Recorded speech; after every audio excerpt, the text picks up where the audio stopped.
Прекараните няколко дни тук ми отвориха очите към доста неща, дори като човек, който спазва правилата. Изключително впечатлена съм от начина, по който хората в тази страна имат грижа един към друг относно безопасността на пътя.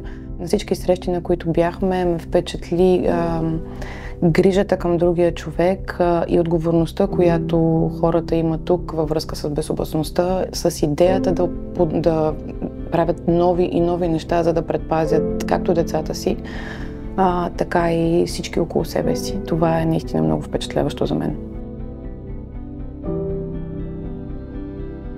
С деца на борда бих искала да направя изключително много нови неща. Като служител в болница Щерев, за мен ми се струва най-важно.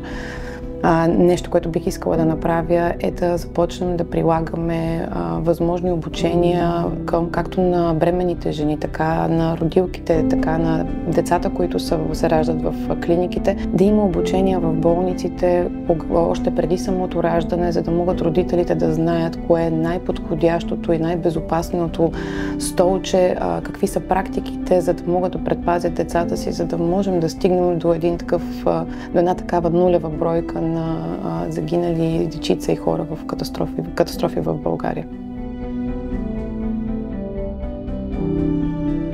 Носете колани дори на задната седалка.